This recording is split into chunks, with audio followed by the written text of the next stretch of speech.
Hey everybody, Ken Tamplin here, and you are listening to Rock and Metal Faith Podcast. Whoa!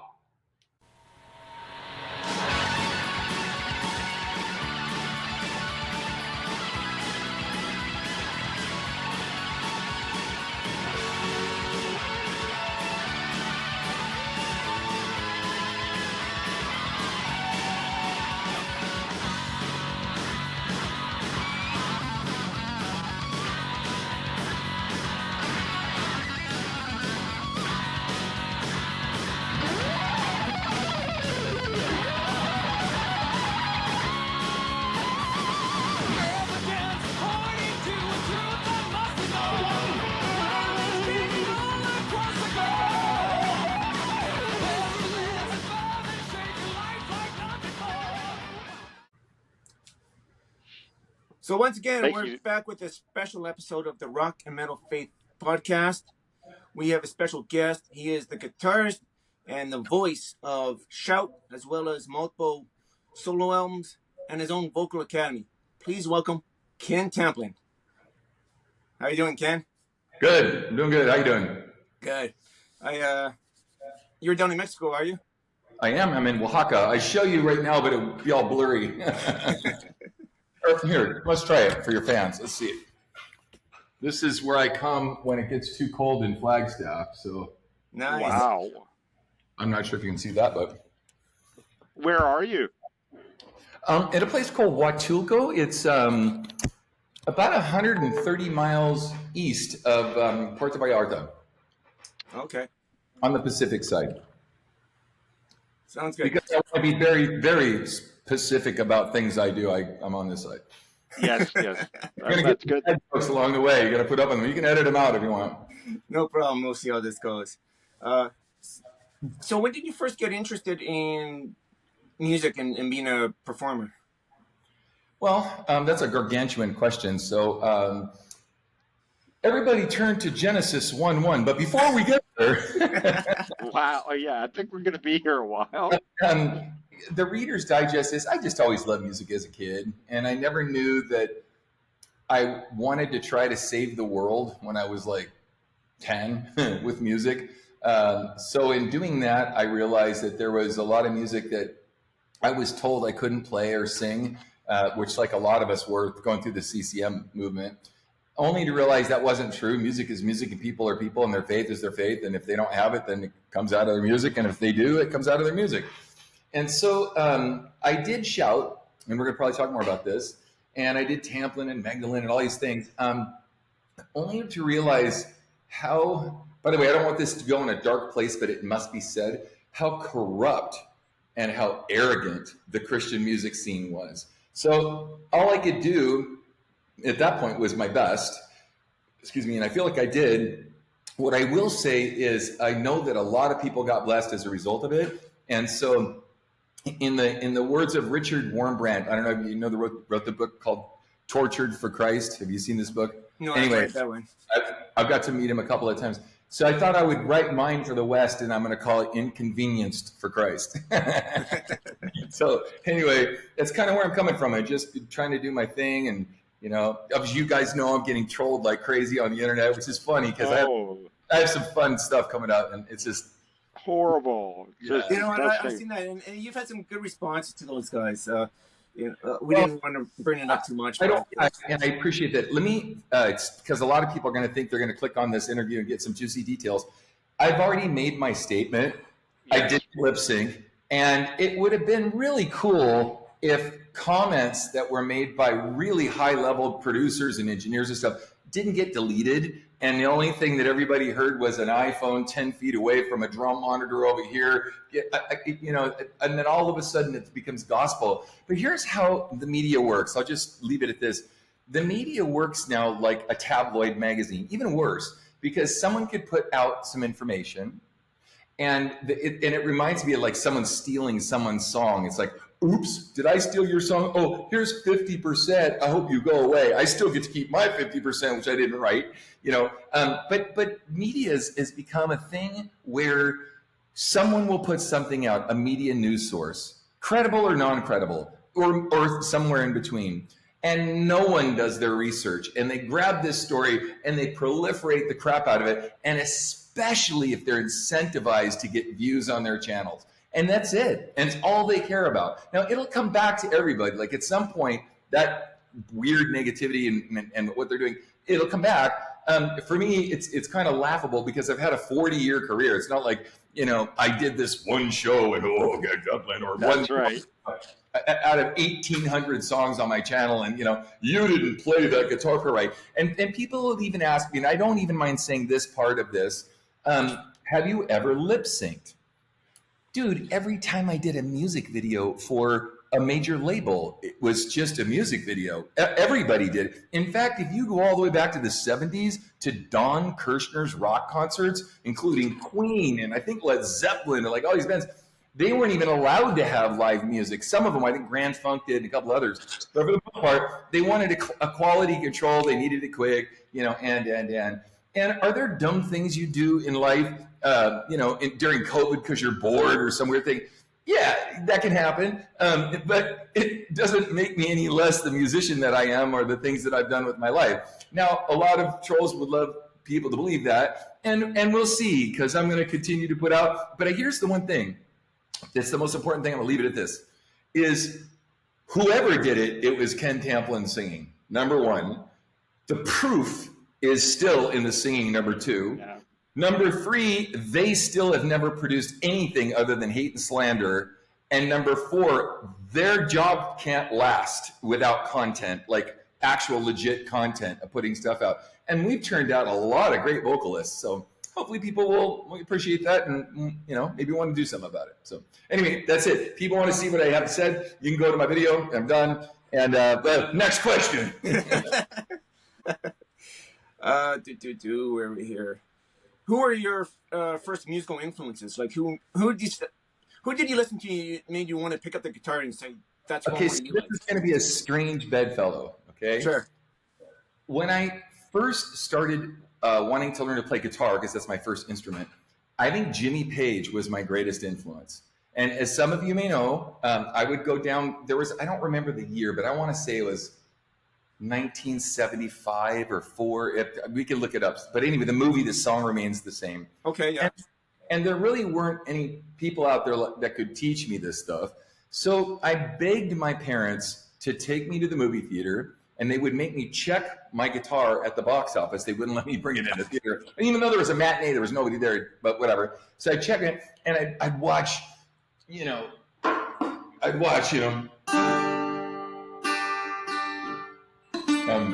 I go, okay, I got those 3 bars, and I'd run back, and I'd get back and memorize stuff. But that's funny because I did that for 6 months every single weekend. Now everyone's got YouTube, and Jimmy Page himself is showing you how to do it. You know what I mean? It's like, and now it's like, ooh, it's too hard. I don't know. And you're like, yeah. When I was a child, I walked uphill to school in snow 20 miles both ways. That's all I can say. Wow. I'm kidding. Anyway, long story short of it, so Jimmy Page. And then when I delved into what became the CCM movement, Christian contemporary music, all Christian, all the time. And I noticed that there are, stations like The Fish. And I thought The Fish stunk, but, whatever, it still had, and everything had to sound like Nashville. It was like, there was no, again, if you grew up in the 70s like I did, I'm 60, so, I'll be 61 this year, everything was different. And everything was competing for being better than the next guy. That's all everybody cared about. It didn't matter if it was Kansas, yes, which I tattooed on my arm when I was 6 years old. I don't know if you did that. To whomever, Steve Howe was a big influence too for different reasons. Guitar player for the band, yes. And you saw this explosion of diversity and creativity and ingenuity and innovation and all this. I mean, it was just blowing up. And by the time the 80s came around, it got kind of weird. Now, going back to kind of being told, burn all your records because they're evil. And we all did that. And you're like, dude, I would have loved to have a couple of those records back. I don't know what I was thinking. I was drinking the Kool-Aid is what I was doing. CCM market that wanted to sell me only CCM product and make this bubble that we're only allowed to be in this bubble and never go out into the real world and do anything. So I wound up kind of full circle around the mid 80s. And I'll never forget, because I got a chance to meet a lot of producers and stuff that Bo Hill, you know, you name it. I remember going to Roy Thomas Baker's house, and his wife is actually producing records at the time, and he was kind of over the Queen album, and he'd done the, you know, their biggest records or whatever. He was pretty gracious, and he said, you know, you're never going to beat this. Like, you should be looking for something else. You know, it took us forever to do this, and you're never going to beat this. You know, Brian May tells a different story, but I also know two other people that have been around the band for a lot of years. It wasn't as spontaneous as everyone would like it to think it was. You can't track 80 vocals through a vocoder and not have it be pre-planned. Okay, but anyway, but when the 80s happened, I was torn because it's a lot like what happened in the 90s, but different. Let me explain. Music started to become really commercial, and everyone started to go, oh, there's a band called Poison. We should all sound like them. There's a band called Motley Crue. We should all sound like them. Yes. That the exact opposite of what happened. Man, there's this band Boston. I don't know, man. They're going to be hard to beat. So we're called Kansas. And we're going to do what we do. They're going to do what they do. But, you know, and then another band, I mean, you go down the list, Rush, you know, well, you know, there was Emerson, Lake, and Palmer, and they were great, but we're going to take this 3-piece trio to a whole other level. You could say that about Triumph. You could say that about any of these bands. So all of the bands back then were more preoccupied and more concerned about greatness for art's sake. And then there's the CCM market that came in and said, na na na na na na, you can't do that. You're not a Christian. And I'm like, okay, I guess I buy this. So the only guy, actually, there's a couple guys, was, I mean, I'm going to say Phil Kagi, and then Stu Heiss, believe it or not, Res Band. Yeah, they were of course, band. Pfizer, and Daryl Mansfield. And so I clung to them for like 5 years of my Christian faith, which wasn't a bad thing, because what that did was I would have mentioned Stryper, but they weren't my cup of tea at the time. You know, I'm not, no diss at all, just they weren't. I was more into Foreigner and Whitesnake and Deep Purple, and, you know, whatever. And they were more like Iron Maiden and some other things. So that wasn't my thing. But anyway, so I gravitated towards what I was allowed to listen to, and then I finally went, I'm just not going to grow. Dennis Agajanian playing backwards on his scooter at 50 miles an hour, impressing people, doing 50-second notes. I'm just not going to grow if I do this. I've got to find some other way. And so that spawned a lot of, you know, what I became. That's pretty cool. That's a great story. So how did you meet the guys that are now with you in your band, Shout? Okay, so are you talking the original member Shout or the current guys in Shout? Let's go back to the original. Okay, so that's a funny story. So the original was me and Chuck. You know, so Dennis Holt played drums on the record, and Mark Hugenberger played keys, and that was Shout. And it was a great production, like Boston or Foreigner, or, you know, whatever. You know, maybe not so much Foreigner, but, you know, production bands. And when we went out on the road, okay, so I was in a band called Joshua, and Joshua just passed away, so I don't want no disrespect, like 4 days ago. So I want to be careful on how I dispense this information. But he was not the nicest guy to work with. In fact, in the time I was in the band, I think we went through a total of around 40 member changes in 4 years, because he was it was tough to live up to Joshua. Let's just say it that way.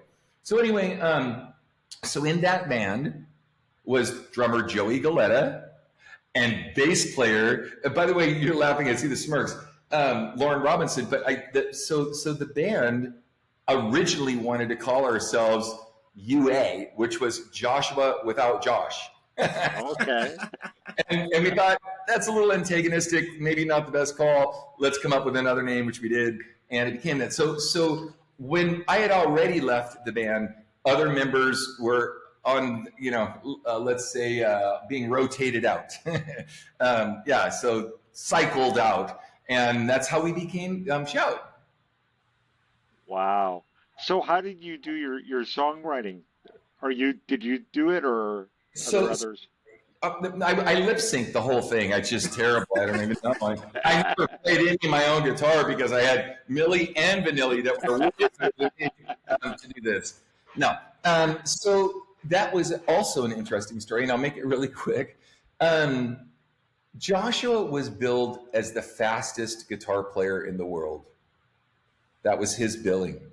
And back then you could get away with that because there weren't a lot of super fast guitar players, and he's was and still is, and if it be in heaven, amazing guitar player. So I was hired, unbeknownst to me, but I realized this later, to be the lackey he beat up on every night. And so I was, this guy that would come in and whatever. Now, the bass player, Malin Hawk, saw me, and I'm taking lessons from Lanny Cordola at the time and other people. And Malin said, I don't know what you're doing, man, but keep doing it, man. You got him on the run. Now whether that's true or not, that's not the point. That as an ego statement, I'm not meaning to sound like that. But there were a lot of times where he would do some lick expecting me not to keep up, and I would do it and then return it to have him replace it. The audience would clap for me. And then one day I was relegated to rhythm guitar. We're going to get to the songwriting part of this.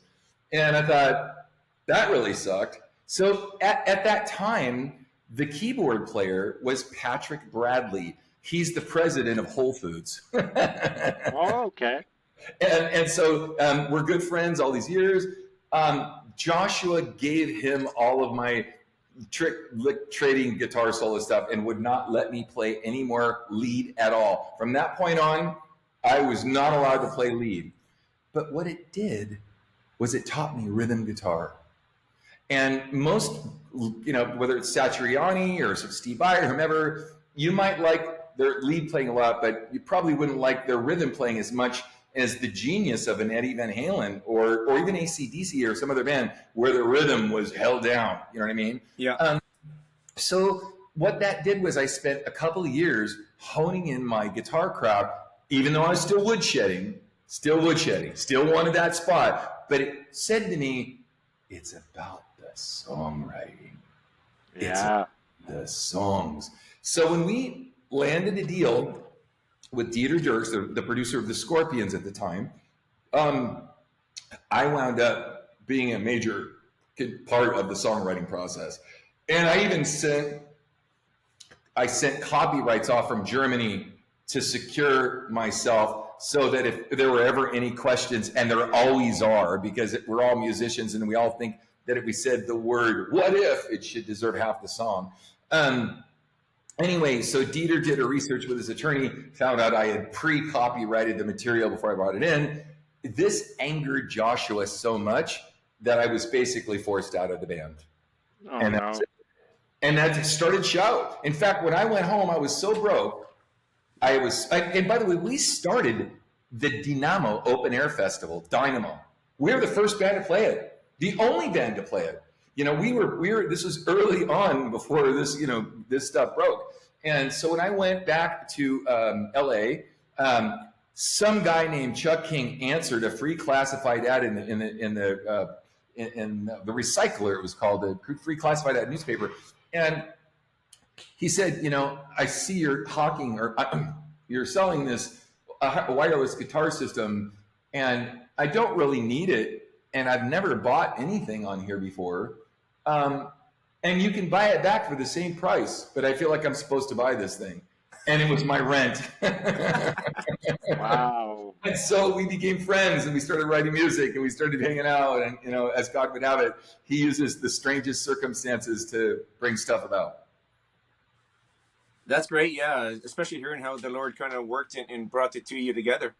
Yes. Agreed. Mm-hmm. Actually, that works into a good question. So when did you first accept the Lord's calling or become a Christian? Did you grow up in a Christian household, or or did you? Yeah, I did. My mom was a really strong Christian. My dad said he was until he left her for his secretary, and I realized what that was about. But no, I've always been close. Have there been times I've been more close or less close? Of course.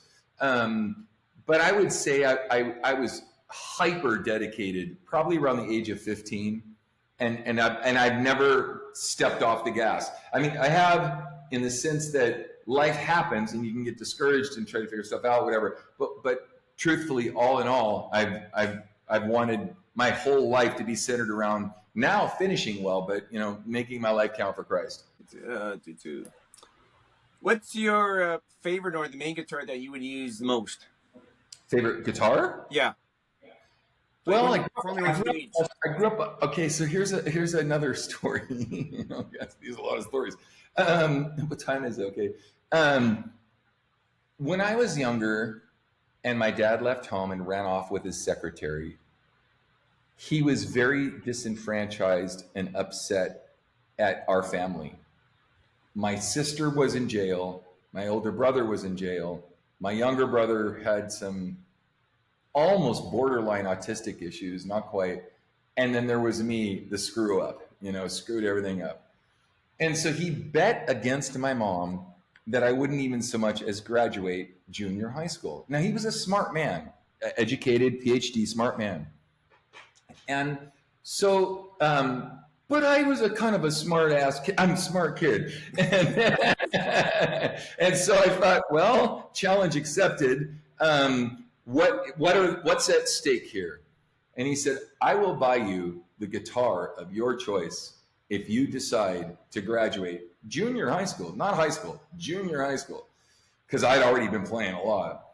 And I said, I want a Gibson Les Paul. He goes, nice. If you graduate junior high school, I will buy you a Gibson Les Paul. Well, I did, and I did with honors, and I took the GED, and I got some electives out of the way, and I graduated at the top of my class, even though I cut school all the time to go home and play guitar. So he brings me a, sorry folks for the expletives, cheap-ass Japanese copy of a Les Paul where the strings were so high off the fretboard, I felt like I was playing a cable car. It was just absolutely, I was so embarrassed. When Music Connection magazine first came out, I cut the Gibson emblem off and I glued it to the headstock. Just while I'm playing, people would be going, well, what is that thing? Like literally.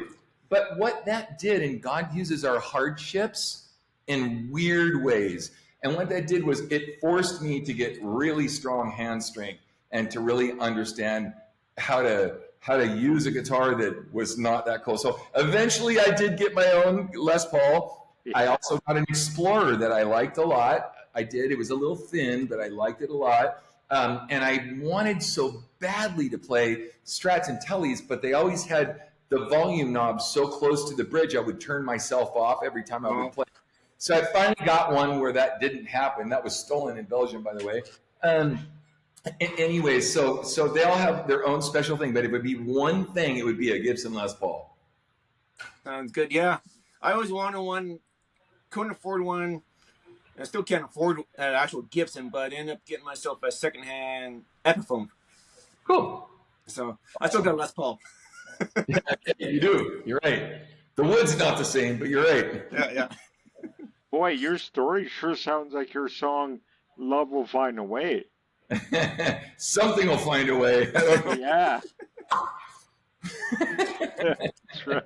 Did you want to ask about his vocal academy, Chris? Yeah, so tell us about the Vocal Academy. I don't know who your students are, but some of their songs are just awesome. Okay, so I teach quite a few people from Trans-Siberian Orchestra. Okay. And when I say teach, I'm going to use the word more in Gabriella I taught for sure. Yes. From the ground up. But Caleb, it was more of an encouragement, do a little less of this, a little more of that. I'm not looking to take anybody's credit for their career. She's a hardworking gal. Let's let her enjoy her success in that. Caleb Johnson, I think, is still doing the course. I think Richie Kotzen is still doing the course. I'm not sure. I haven't talked to him in a while, but I gave it to him a while back, and he admitted at one point that the information I had was spot on. It was really helping him. So, but the internet's a funny thing. I don't know. So, but anyway, who else is in there? Dean Castronova from Journey. Way back in the Shrapnel Metal days, we corresponded a lot, and we exchanged a lot of ideas vocally. I had already been studying under Ron Anderson for almost 10 years, the premier vocal coach for American Idol and all these different places, as well as Leonie Maggiera, Pavarotti's vocal coach at 53. I had I was already, and this goes on to Elizabeth Sabine, this goes on to Dr. David Kyle, Maestro Kyle, this goes on to Seth Riggs and so forth. So anyway, I guess your question is who would, it would be Gabriella, it would be Katie, it would be Sarah, Sarah is a cool story, I was, before I started KTVA, it was 2008, I think it was, or 7, 8, 9, somewhere right in there. I was a film composer, and you can go onto imdb.com and kind of look at Baywatch, X-Files, whatever. It's pretty old maybe for your audience to know even what that is. But I've done quite a few shows. And long story short, I saw the money getting smaller and smaller and smaller because they could comb the internet. And they go mp3.com, they go to Napster, they go to local bands, and they put this stuff up. And all of a sudden, why are they going to give me 10 grand when they can give these kids 2 grand? Kids are happy. They'll even steal their publishing, and whatever. So I put together a corporate cover band called Ballroom Blitz Corporate Cover Band. You can go on YouTube right now, put in that exact title, Ballroom Blitz Corporate Cover Band. Anyway, I was doing this thinking, well, there were a lot of bands like Hot Chili, pronounced Haute, like Terre Haute, Indiana. So Haute Chili, and they were killing it. And every guy was like making $1,000 a night, sometimes more. After expenses were paid, I'm going, maybe that's what I'm supposed to do. I don't know. I put together this band, and so I had the band together, but then I thought, but I need some eye candy. And so I went onto this thing called One Model Place that offered a musicians referral service on this website. Now it's only kind of sexy modeling. It wasn't so much like that back then. It was more, there was that if you wanted that, but there was also, you could check boxes of, do you play guitar? Do you sing? Do you this? Do you dance? Do you that? And so it was more like a casting thing where you could go and see if you could cast someone. So Sarah Loera, I brought her in.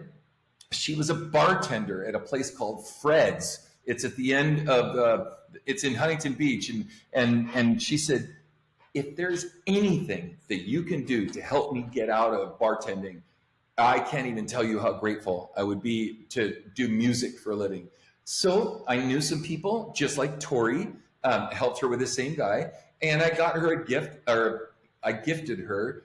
I never took any money for any of this from anybody ever. So people might think, oh, you're making bank, or you're having sex with them or stuff. Would you guys quit? Just stop. Just stop. Just stop. Make it stop. Anyway, so I got Steve Byer, who was working with Mastro's, a well-known steakhouse, Mastro's Steakhouse, and I got them both gigs that have supported them for over a decade now, including other cool gigs. So that's what I do at KTVA. It's what I like. How come only hot chick? Well, how come whenever they do the diet pill example, they show the hot guys? Because unfortunately, we live in a world where we're trying to figure out how to show. And the minute I tried to show anything that wasn't that, because that's what people are searching for. That's why. That was an exception, but her and Aretha, That's a pretty cool story. Thank you. It's not just a story; it's a life. That's right. Through it, you'd know. Oh, what I do, Simon. I get it. Okay, there's another one you had to go through. What else you got? Well, after all these years, what brought Shout back together? So, I love this. And I don't know what the Lord's going to do with this. And this is really serious for me, guys. I got contacted by Immortal, and they said, you know, you're a highly requested band to come out. It was the last thing on my mind. And so this is what is so laughable about the lip syncing thing for me, because I just have to say this. And I want to bring a couple other small points up about that. Though I don't want trolls trolling you, trolling me, trolling the world. They'll use every piece of every single thing we say. They'll manipulate it, make it look like a lie. Ken Tamplin admitted to lip syncing. No, I didn't. No, I never did that. I had one video I put out, and they take this one little thing, and I see right there. He's a big... Anyway, so I had... First, they only wanted Tamplin. And I thought, well... there's a lot more to Tamplin than just Tamplin. I had Shout, I had Magdalene, you know. In fact, I even asked this, there's going to be a funny, if this goes up on the internet and Rob will admit to this, there's going to be some fun involved in this, okay? So anyway, I lightly agreed to wanting to understand what that would look like. And this was about November of last year. It was a long time ago. Anyway, so I was contacted and they said, okay, this is how much money we have.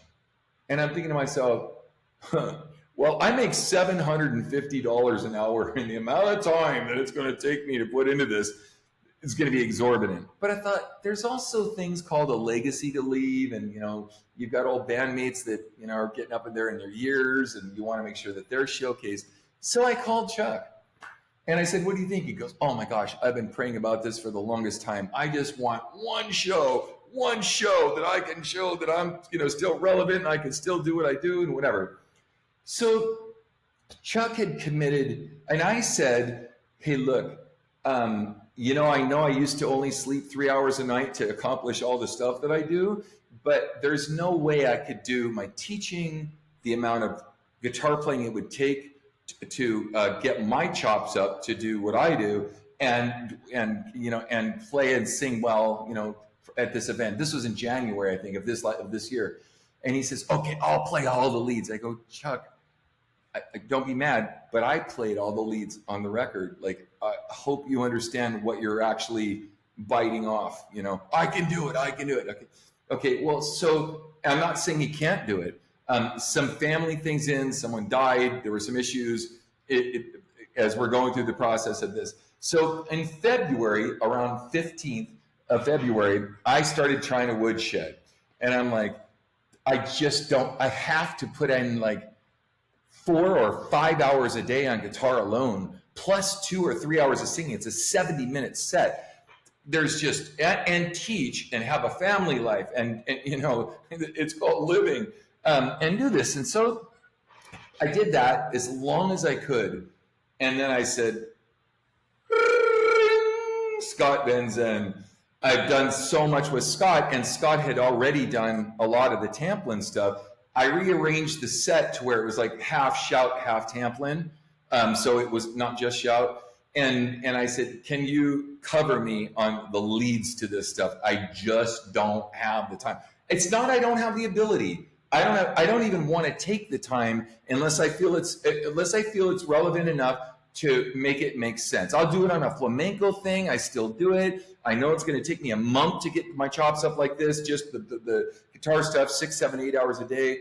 I want to do something with Vicente Amigo at some point before I die, you know, some flamenco guys that I really like. Anyway, so Scott said, yeah, sure, dude, of course I'll do this for you. So it all started to make sense. So then they told me, and this is the hard part, we only have $6,000 to do the show. And I'm like, airfares alone, flat with a sound man, is around $6,000 just for the airfare. Wow. Of everybody. And we still have to rehearse, and I'm going to play a drummer pay a drummer that was free, or not free, excuse me, not free at all. And I told Scott I'd kick him down $3,000 for Scott, $3,000 for the drummer. That ate up the entire budget. But I'm still thinking, well, okay, well, if I'm going to go to this kind of trouble, and I'm putting this much time, I might as well record it. So I tried to get all that together, which was fairly expensive. And I went through the process of, I rehearsed from like February 15th to August 31st, 6 days a week, 5-6 hours a day. You don't do that if you're lip syncing. Yes.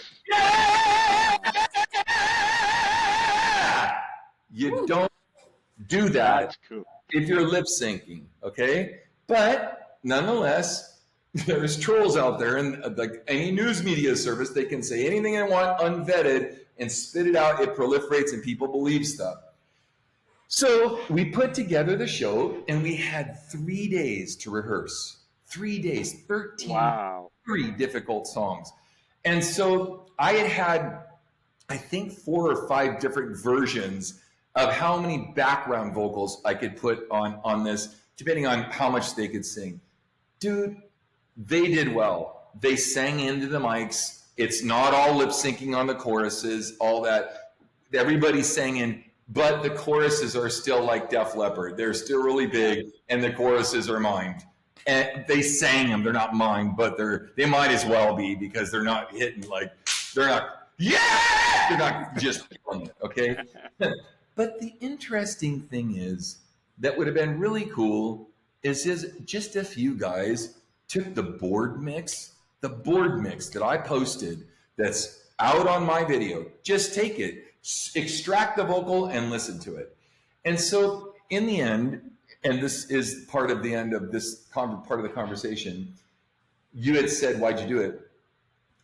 Chuck had said, this could be my greatest legacy, to leave my greatest legacy. And I thought, pardon my French, guys, damn, let's just do it. What the heck? I had no idea the backlash and the vitriol and the hate and the stupidity. I just was going to play a show. I wasn't going to like prove a point. I just, we'd done a lot of shows. So we went out. Oh, by the way, too, Scott Stewart. I knew Scott Stewart, the bass player. I was in a band called Living Stones with him before Chuck and Chuck, before Joshua. So that's how long I've known Scott Stewart. He's a BIT grad. There's a couple people in the band that are grads of BIT, PIT, GIT. Anyway, so I just figured this should just be fun. And that's how it was just supposed to be enjoyable and fun. And it's turned in even maybe this is better because of the trolling. It's actually opened up people to my old music that they haven't heard before. And by the way, one more thing, for all the trolls out there, I could easily retire tomorrow, today, on what the Lord has blessed me with. It would be easy to do that. I'm a fighter, so I'm still going to go in and kick some donkey. But at the same time, it was no problem for me to roll back. You guys are right. Terrible me. I'll just have to suffer here in Wantoko and and I'll get home in Flagstaff. And you know what I mean? But I get the feeling that they want my legacy to be tainted at worst, at best, and at worst destroyed. But I got a couple things up my sleeve too. So we'll see how the Lord plays this out in the end, and how this is all going to make some sense. So, well, I think you've got a better legacy than some of the legacy secular bands out there who've stayed out doing their careers way too long. They can't hack it, but they're still trying to do it. And for some of those bands, it shows. On a personal note, on a general note, when you talk about band, not talking about you, but talking about bands in general that will go out and lip sync to their music or backing track, I'd rather live be live. No, I understand many bands and many of my favorite bands do use supplemental backing tracks type of thing. Yeah, that's what we did. And by the way, I'm gonna blow the lid off a couple of things.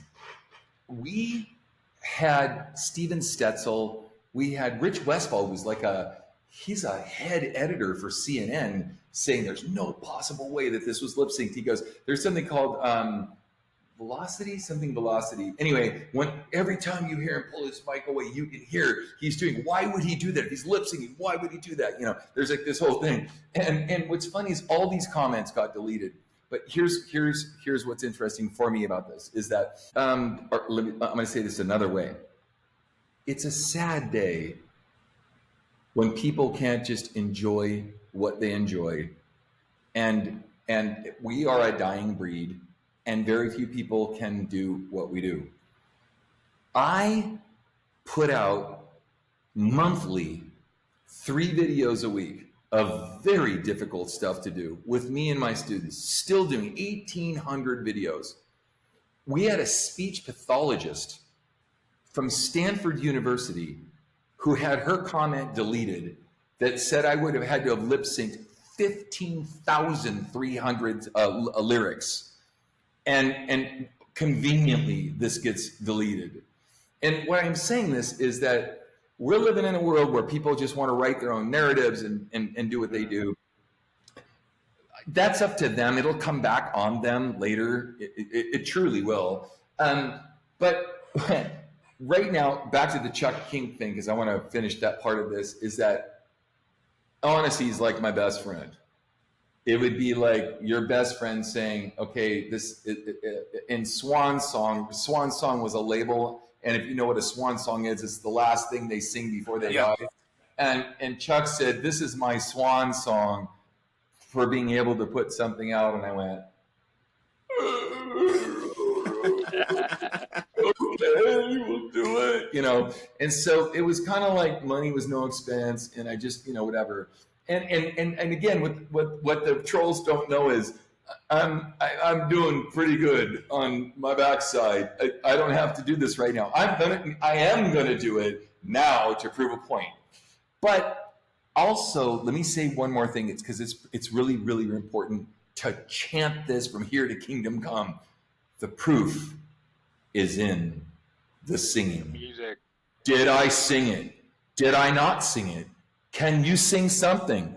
I don't care if you freaking microcut 5,000 things in a 4-minute song. I'm good with that. I have 2 very, very, very famous 5-time Grammy winning engineers that came to my backside and posted something saying, in my professional career, they deleted their comment. They probably didn't know who they were. They didn't want to get trolled. I don't know. Can you see my screen if I show you something? Maybe. I'm not sure. You could try it. Go for it. Okay. It's Noelle. I don't know if you probably can't see this right now. Is there a way to put this in a mark clip? What is that? Yeah, I'm not sure how that works. Anyways. Okay. Anyway, she was trolled to death that she's a fake. I've been working with her for years. She's been singing at a club, here in Mexico for years, but she's a fake. You know what I mean? So anyway, as you tell me the last thing that you said, I got off track. I can't remember, but anyways, the previous story you talked about reforming Shout and Chuck, you actually answered a question I had in mind there, because I've been a fan of Shout from the early days, like when you I've got In Your Face, and I think that was the first time I heard you guys, and you answered a question that I had through that story. I was going to ask, who played the leads? So with original Shout, you played the leads. Yeah, so on the song In Your Face or the whole album? The whole album generally. I played all the leads on the album except for the song In Your Face, which has everybody from Marty Friedman to Michelangelo to whomever. Yeah, I recognize that. Like when I'm looking through the credits, there was a lot of guest musicians on that song, and correct. Mm-hmm. And stuff. Well, that was good. That is incredible. And you're right. I'm a basement guitarist. I'm not in a band, not doing much out there, but I understand the work it takes, especially when you're trying to play the speed and the fast riffs. There's a lot of work involved in that. I understand that. Yeah, there's a lot of calisthenics to it. Yeah, for sure. I want to know, how did the song Winners or Losers come about? And why are you asking that? I know you put this in the question, so explain to me why you're asking. I have a reason. I have an answer, but okay, yeah, I think okay. Well, when I first got the song or the CD, that was the song I kept playing it, and for me, it resonated with me because it was talking about accepting everybody, no matter who they are. Okay, so when I wrote the song, Christian community is going to hate me for this. I saw more prejudice against people than I think I've ever seen in my life. And I said to myself, it's similar, akin to the song Hare Christians. I don't know if you get a chance. I should have said that the song off Wake the Nations, it's called Hare Christians. That was part 2 for me. I never told anybody that. So you hit a really weird funny bone with me right now. I just saw so much judgmentalism. And we're all in process. I don't know about you, man, but I am still in process. And I am trying to figure out how it's possible that we could judge all these people. And by the way, I do believe that you need to make a decision for Jesus Christ. I do believe that, there is a hell. I do believe those things. I'm not a universalist at all in that sense, please. I'm not a universalist first, and I'm not a universalist at all. But what I'll say is that I have seen remarkable turnarounds of offering or extending grace to people that I never in a million years would have thought that they would become Christians. And so it's not up to me. It's his kindness that leads to repentance, not mine. So I found that if I can live a godly life, honestly, and do the best I know to do, I mean, all kinds of people, I love, there's a quote from, who's the guy in the boat? Not Winston Churchill. They were looking for fish? No. Anyway, it was re-quoted a bunch of times. Anyway, he said,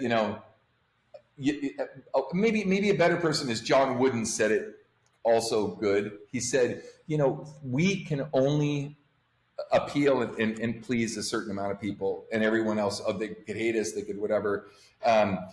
But in the end, your conscience, and I don't mean a twisted, view of your conscience, like your honest, genuine conscience before God, if you're truly living that out, you're going to win all the way to the end, And it doesn't matter. So winners or losers. In God's eyes, winners or losers, we're all the same. In God's eyes, winners or losers, we're all the same. Right? So that means that we need to come together to some kind of table of brotherhood and agree that we're not all the same in our sin. You might be into pornography. I'm not. I have other issues. You might be into something else, whatever that is. We're not, and we're all trying to work this out. If we can, the devil's biggest lie is to separate us from being able to talk about our secret sins, our sins that are deepest, darkest sins. If we can come together to unearth that and say, okay, this is my problem. This is my problem. This is my problem. And we can all come together. We expose him for how he does it to us. And we have camaraderie and we have community to be able to talk to each other and call each other and get through this. But instead, we like to judge.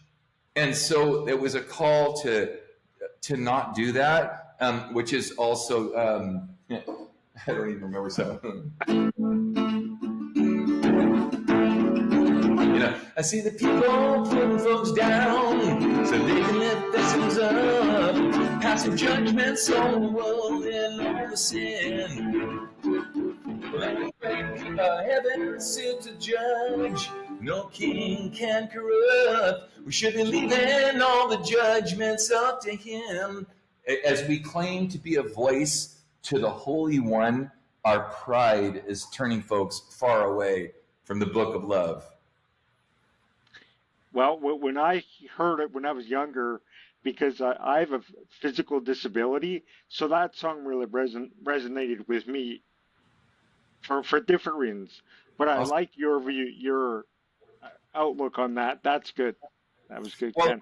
yeah, I haven't had a physical disability, but I'm hoping that as a good songwriter, I'm not claiming to be one, but as a good songwriter, that it can translate when someone looks at art and they go, this means that to me, because there is an expression that runs deeper than only a superficial, original idea of it. Again, that grows deeper, so. Do you have any advice for new and upcoming musicians, those who are just starting out on their musical journey? Yeah. Run! No kidding. Well, that was great. Thank you. No, I think that we are. You asked some hard questions. You should be on Rockland or something. Sorry. I think that there is a continental drift and a shifting between what is really going on in the world perceived and opportunity. Okay, let me say it. What's really going on in the world that's perceived? Oh no, the sky is falling. And or opportunity. In 2008, I think I was 45 or something. You have to do the math. Most people would say, you're done. You're all washed up. Even the corporate world will have nothing to do with you. And I thought, well, that's probably true. But I'm a sensei when it comes to singing and teaching. So I think that God's not done with me yet. And if there was anything here that would be a biggest, please put this bold and center, God is not done with me yet, for everybody, not for me, yes, me, but like for everybody to know that this is true while you're doing the podcast right now. So when the stock market crashed in 2008, and I talked about Sarah Loera from going from bartender to this, whatever. What I didn't say was that's what pushed me to do KTVA. That's what pushed me to do a teaching academy. I never saw myself as a teacher, ever. I was the most impatient guy you can imagine. I had to learn that. And I learned to like it too in good ways. I don't mean that like, oh, I had to learn this, it's terrible. Now I'm a secretary, I got to type for the rest of it. But honestly though, so I say that too because when we embark on something, it could be music or anything. So I don't want to relegate this only to music. What it means is that we're trying something new to us. People are going to hate us. Some people are going to love us, but we're making ourselves vulnerable and exposed. Okay. So those people, newbies that are coming out, have to know to have elephant's skin with a lamb's heart and to check themselves as to why they're doing what they do. If they're doing it for chicks and I don't know, drugs and alcohol, then that'll be the result and that's what they'll get. If they're doing it altruistically, if that's the right word to use in this context, to serve and to honor and to tell their story that's so unique and to inspire others to tell their stories that are so unique that could speak to so many other people and minister, lift them up and edify them, then it doesn't even really matter that much that you became a rock star. Now, I saw a meme that said, people that say it doesn't matter if you're beautiful and it shows, Beyonce, and it doesn't matter if you're rich and it shows Elon Musk. And then, okay, there's those guys that write those memes, but I mean this in the truest sense of the word. What I mean is that if our heart is right before the Lord, and I mean really right, you get up, you do Devo every day, you pray, you get your word, you center for Christ, you get grounded in Christ, and you say, Lord, how can I honor you today? It's my prima facie, my ultimate goal, okay? And then we still may get some things wrong, but what we are going to get right is that about new music, new musicians starting today is listen to 70s music. No, wait, did I say sorry? That's a quick edit right there. Is that that you are going to find yourself not worrying about whether you made it. What does it look like to make it? To some people, it's to work at a coffee shop. To some people, it's to be the Rolling Stones or beyond, or Elvis, that's outlived his legacy many years. But right now too, another really important thing is for me is when you start the process of this and you want to check your heart. Okay, you really do. You want to go take an inventory and say, why am I doing it? Am I doing it for ego? Am I doing it for chicks? Am I doing it for notoriety? Am I doing it in my church because I want people to respect me? Yeah. Whatever that looks like. If you can check some of those boxes and goes, no, I'm really not. I just want to honor the Lord with my talent.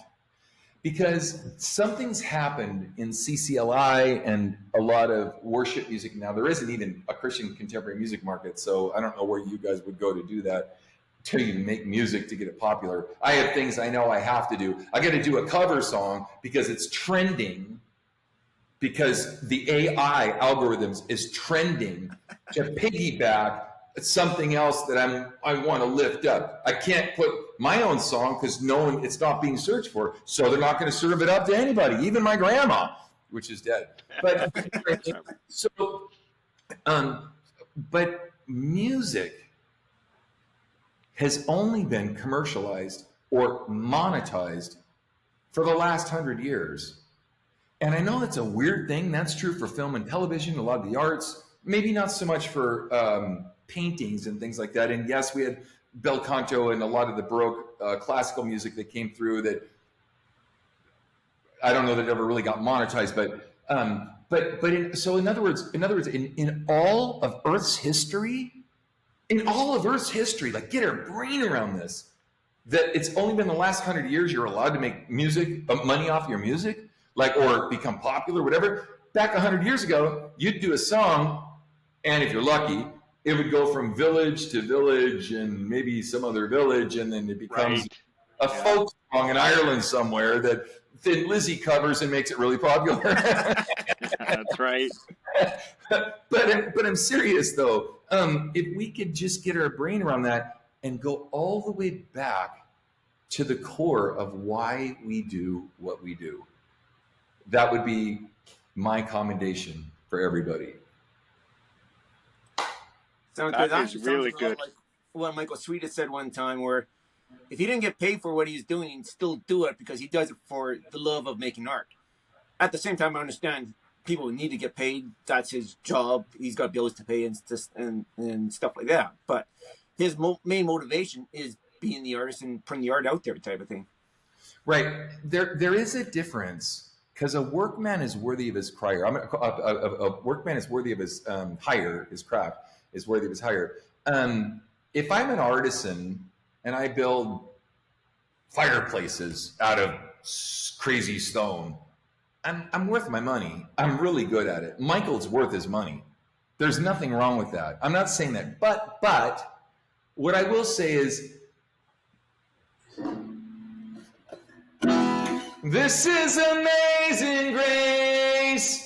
I stole that lyric from a hymn before. I'm putting 4 more words on the song, and now CCLI is gonna charge you more. And I'm saved. And I'm not bashing on the band, but I'm saying, really, guys, I want you to need it. And churches, on the other hand, on the flip side of that, how many churches have I gone to bringing in a whole band with lights and everything, and the love offering? You love me so much, you gave me $100 for 5 guys traveling, this and that, gas and on. There has to be a way to make this make some sense.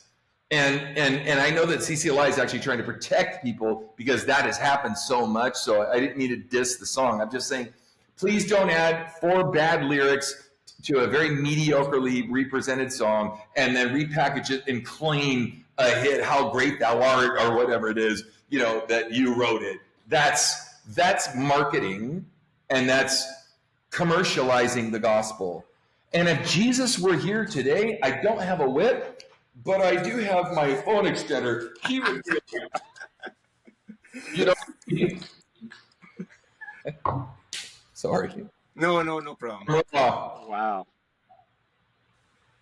You got any more questions there, Chris?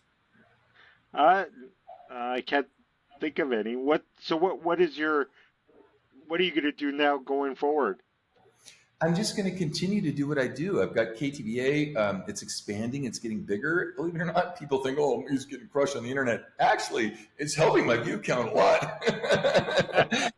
People are going, we're getting all these people, and they're coming in, they're going, I never heard of Ken Tamplin before, but I'm liking what I'm hearing. I'm like, hey, if you're gospel and it's cool, I'm good, So, one last question, a fun question here. If you could jam with anybody on stage, who would you like to jam with? Guitar or singing? Either or both. Probably Jimmy Page. Oh, great. That'd be cool. That's a good answer. Or actually, believe it or not, let me rephrase that. It would probably be getting Glenn Kaiser and Phil Keaggy together and jam with them, and ask. Don't laugh at this, because Brian Duncan is killer. So I think I would get Brian Duncan on keys and singing, and I think I would get what's the guy that plays bass with him all the time? Who's really good. I can't remember his name now either. Anyway, him on bass. Probably Wendell Kelly, Tower Power horn section. He's got a horn section that's killer. Some good background vocals. But I would want to do something like that because it's fun that, I played with Jimmy, but it's even cooler if we did something all-star-ishy, whatever that's supposed to mean, that could survive any criticism in the real world, the secular world, the only one that really matters because they're, you know what I mean? So, that would probably be it, Daryl Mansfield, I know he's actually in an institution right now. So Daryl Mansfield, Glenn Kaiser, Phil Keaggy, Keith Green if he was alive, Abraham Laboriel on bass too. He would be a first choice. I've done a few things with him, but and then probably Dennis Holt on drums. Probably, I don't know. That'd be a great all-star band, I tell you. Just it's like, what's the attorney guy that does this with John Elefante? I really enjoyed your singing of Bon Jovi's "Bad Medicine" the other day. That was really good. You did a really good job on that. Wait, let me lip sync this for you really quick. Your love is like Peter, well, shake it up. Wait. Yeah, I think you could sing. I pulled it out of my pocket and I just brought it up here and I put that right here. So crazy, but we're living in crazy times, and hopefully enough people, because when AI comes in and they wow, presidents will say things they never said. Yeah. So all right, I gotta go. We a little over time here, 10 minutes. Yeah. It's been great talking to you.